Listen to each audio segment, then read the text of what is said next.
all the time.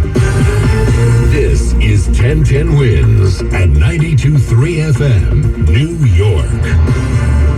Good morning, 74 degrees. It is 8 o'clock on this Thursday, August 10th. I'm Susan Richard, and here's what's happening. Just clouds now, but we're looking at the return of some heavy rain later today. We'll go live to AccuWeather. At least 36 people killed in out-of-control wildfires in Maui.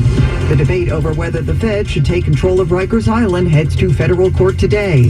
A top rep from the White House reportedly in town for a sit-down with the mayor on the migrant crisis. And there's a new mystery surrounding what was the reported death of a 14-year-old internet star. In sports, Mets won, Yankees lost.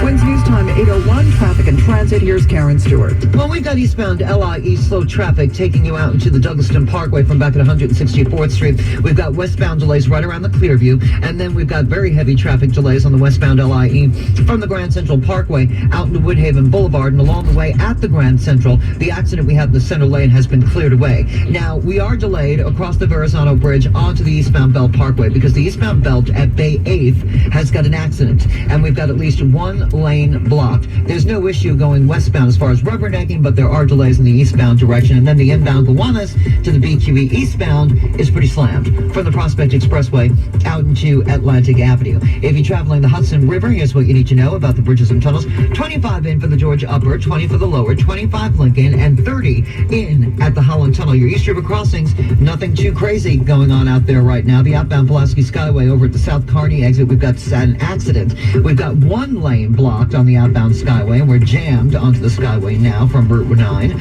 Northbound, Route 202 at Edwards Lane in Raritan, still an accident with downed wires and a downed traffic signal out there on the roadway.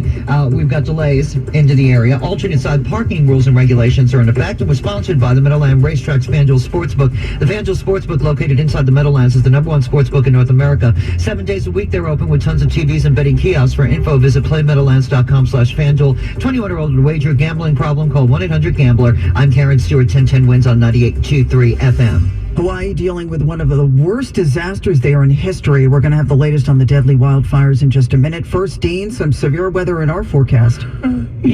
Well, the consideration is going to be rain that could be heavy enough. That's not technically the definition of severe thunderstorms. The severe thunderstorm definitions are about the wind and hail and damage that those can cause. Now, we do see the potential for some stronger wind gusts, especially as you go down the Jersey Shore and out on the central and eastern forks of Long Island, maybe getting that. But the rest of us are going to have to deal with rain. I think at the very least, Susan, this afternoon into the commute and early part of the evening, going to have a soaking of about a half an inch to an inch that'll cause some slowdowns for folks. But then there are going to be pockets, we think, where heavier thunderstorms get involved, especially in the heart of the commute time, where we could have some quick localized flash flooding of ponding and poor drainage areas, flooding in poor drainage areas, and some real delays and problems that we have to watch for a little bit.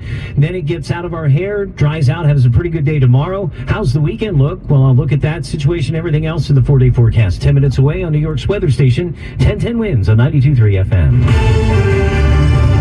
What a horror in Hawaii as folks flee deadly wildfires in Maui County. This whole area, that Lahaina area, there's really only one way and one road that goes in and out. So it's very, very challenging just to get around there. It's on a normal day, you have a ton of traffic.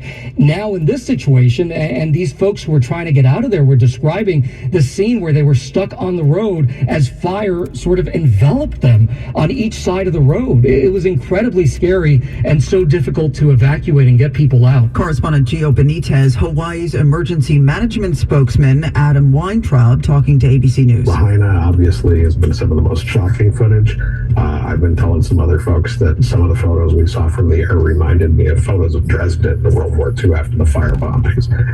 There are hundreds of structures that were damaged or destroyed, and obviously we have the updated death toll. That's now 36 people confirmed killed. The fires are not contained. A state of emergency is in effect, and the National Guard is deploying across the island. Officials have asked tourists on Maui to go home and others not to come as hotel rooms are being prioritized for Maui residents.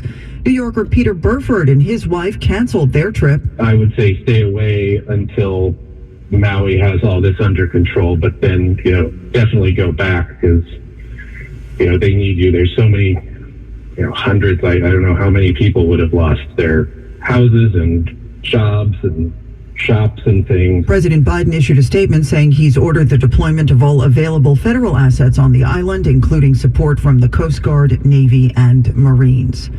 Who should have control of Rikers Island? That is the subject of a hearing today at federal court in Manhattan. The U.S. Attorney for the Southern District and the federal monitor overseeing Rikers want a receivership for the troubled jail where 26 people have died since Mayor Adams took office. The monitor found that the violence and use of force was worse than 8 years ago, but the city says stabbings and slashings are down 31% and overall uses of force are also down by 16%. And Councilmember Joanne Ariola, who toured the facility with members of the Common Sense Caucus, says she saw an orderly, humane jail. But many of the members had been there before, and they were astonished at the improvements that had been made to the facility and in the goals that they had met. This afternoon's hearing is just the beginning of the process. It comes as the Board of Correction is suing the Department of Correction to get access to jail security video so it can do its oversight work. A majority of the board also supporting a receivership. Samantha Leapman, 1010 Wins on 92.3 FM in Foley Square. Are the feds finally going to step up and help out with the city's migrant crisis? The New York Post is reporting that top Biden aide Tom Perez will meet this morning with Mayor Adams at City Hall. Yesterday, the mayor made a new prediction on the price tag to house the massive influx of people. $12 billion over 3 years. We already spent over $1 billion already. And to state that $100 million could address a national $12 billion problem, we're saying we need more. The mayor on CNN's The Source with Caitlin Collins. His office says more than half of the nearly 108,000 people in city shelters are migrants. 75 degrees. It's mostly cloudy now. The humidity 64%. The wind's variable at 5 miles an hour. AccuWeather telling us later today a cloudy, muggy one. Rain arriving during the midday, and then it could get heavy later. Showers and thunderstorms this afternoon into the early evening, including some downpours, maybe some serious flash flooding. Of course, stay with 1010 Winds for the very latest. Today's high 81. It is 71 in West Orange, 73 now in Merrick, 75 mostly cloudy in Central Park.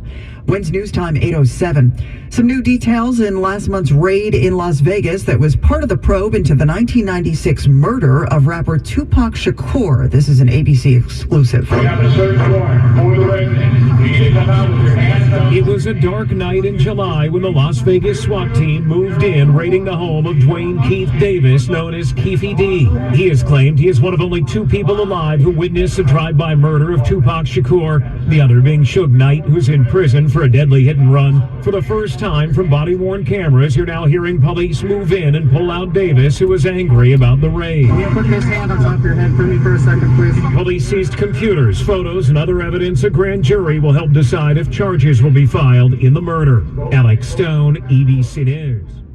All right, guys, thank you so much for joining me on this morning commute with today's news broadcast in the New York Metropolitan area.